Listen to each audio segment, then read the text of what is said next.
नमस्कार दोस्तों, मार्केट की बात करेंगे। एनएचपीसी लिमिटेड की बात करते हैं। स्टॉक प्राइस की बात करते हैं तो 30 रुपया 80 पैसे के आसपास कारोबार कर रहा है 30/12/2021 को। इलेक्ट्रिशियन और एनर्जी ट्रेडिंग वाली कंपनी है ये, गवर्नमेंट ऑफ इंडिया की कंपनी है दोस्तों। और एनएचपीसी को national hydro electric power corporation बोला जाता है और पावर सेक्टर में एक तरह से तेजी है दोस्तों। और 30 रुपये का स्टॉक है ये, लगभग 20 रुपये से बढ़कर 37 रुपये तक ये गया था 2021 में। कि अच्छी तेजी बनी है इसमें।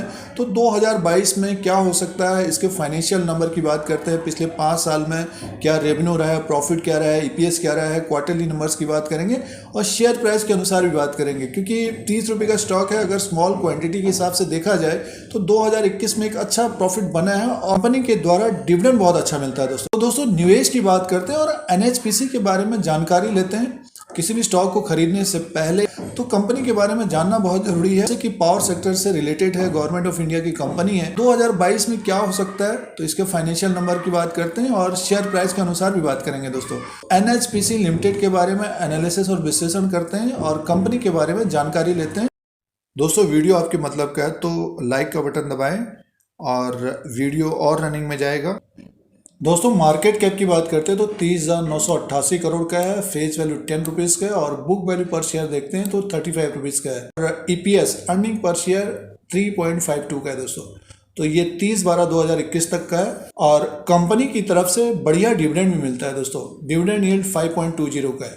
दोस्तों फाइनेंशियल नंबर की बात करते हैं। 2021 में 9,647 करोड़ का रेवेन्यू हुआ है एनएचपीसी का, सालाना है ये। और 2017 में देखिए 8,623 करोड़ का रेवेन्यू था, 7,755 करोड़। और 2019 में 8,982 करोड़, बढ़कर देखिए 10,000 करोड़ तक का रेवेन्यू पहुंचा था 2020 में। बट 2021 में 9,647 करोड़ का रेवेन्यू है और ये पिछले 5 साल का एक तरह से रेवेन्यू है सालाना। तो रेवेन्यू में ग्रोथ तो आई है बट ज़्यादा रेवेन्यू नहीं बढ़ा है पिछले 5 साल में। और नेट प्रॉफिट देखते हैं तो नेट प्रॉफिट देखिए 2017 में 2,757 करोड़ का था, वहाँ से बढ़कर 3,587 करोड़ तक पहुँचा है दोस्तों। तो देखिए प्रॉफिट भी बढ़ा है, रेवेन्यू भी बढ़ा है। और ईपीएस की बात करते हैं तो अर्निंग पर शेयर रहा है 3.24 का रहा है दोस्तों और 2017 में 2.74 का था। और डेब्ट टू इक्विटी की बात करते हैं तो 0.66 का है 2021 में। क्वार्टरली नंबर्स की बात करते हैं तो देखिए रेवेन्यू जो है सितंबर 2021 में 2,940 करोड़ का था और सितंबर 2020 में 2,899 करोड़।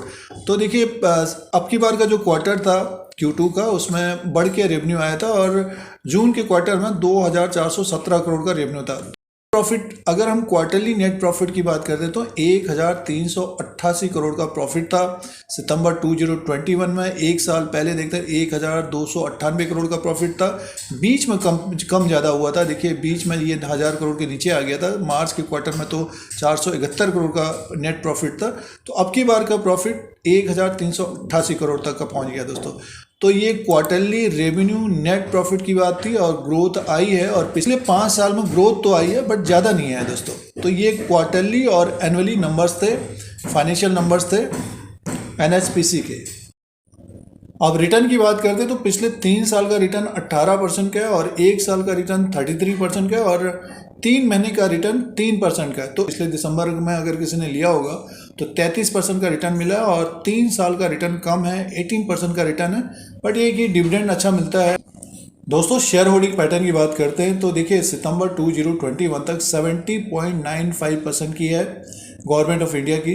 एफआईज की जो होल्डिंग है 5.06% की है और इन्होंने अपनी होल्डिंग बढ़ाई है सितंबर 2021 में। और डीआईज की जो होल्डिंग है 15.81% की है दोस्तों। तो ये जो होल्डिंग पैटर्न है सितंबर 2021 तक है दोस्तों। अब शेयर प्राइस के अनुसार बात करते हैं। डेली कैंडल्स लगे हैं एनएचपीसी लिमिटेड के और एनएचपीसी में देखिए एक तरह से ऊपरी लेवल से ये गिरा है, मार्केट में भी गिरावट आई थी।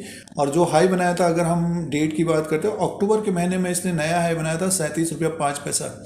और जिस तरह से पावर सेक्टर में तेज़ी आई थी तो एनएचपीसी में भी एक अच्छी तेज़ी आई दोस्तों। और ये स्टॉक देखिए लोअर लेवल पे लगभग 25 रुपया 23 रुपये के आसपास काफ़ी समय रहा ये और उसके बाद एक तेज़ी आई। ये प्राइस जो था 2021 में अप्रैल के महीने में इसका 23 रुपया था और ये जो प्राइस अक्टूबर के महीने तक एक अच्छी तेज़ी बनी। मान के चलिए कि ये लगभग 13-14 रुपये ऊपर की तरफ 37 रुपये का हाई बना है।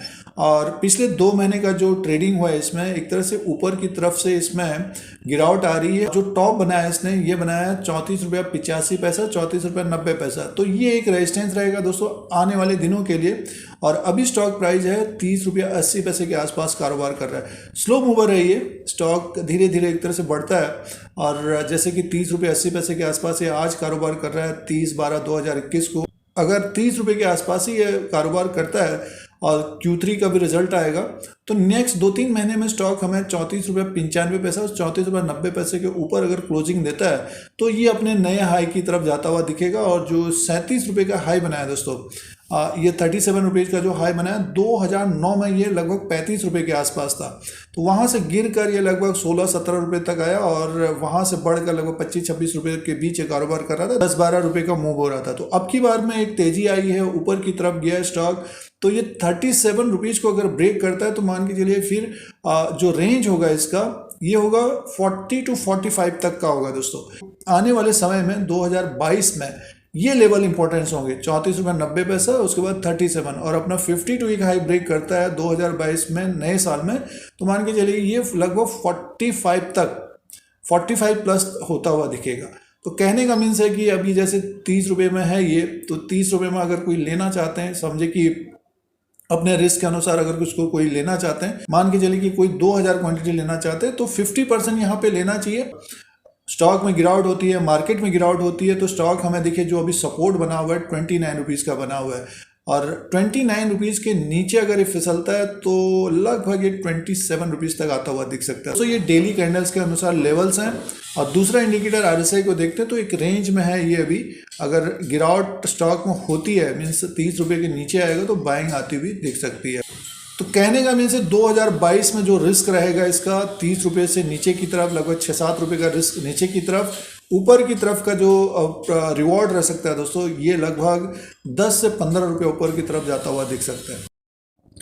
दोस्तों NHPC का एनालिसिस और विश्लेषण करते हैं तो स्टॉक में तेजी आई है 2021 में, 2022 में बढ़ने की उम्मीद रहेगी क्योंकि इसका जो स्टॉक प्राइस है 2009 में 35 रुपये में था। अब 10-12 साल के बाद इस पर तेजी आई है। कंपनी के द्वारा डिविडेंड भी बढ़िया मिलता है, गवर्नमेंट ऑफ इंडिया की कंपनी है, उसके बाद समय है 1-2 साल 2-3 साल का समय है तो इससे अच्छा खासा रिटर्न मिल सकता है। स्मॉल क्वान्टिटी के हिसाब से स्टॉक को देख सकते हैं अपने रिस्क के अनुसार। तो दोस्तों इस वीडियो में कुछ फाइनेंशियल नंबर की बात थी और कुछ शेयर प्राइस के अनुसार बात थी, उसी के अनुसार व्यू था। फिर कोई नया वीडियो लेके आएंगे। आज के लिए इतना ही, धन्यवाद।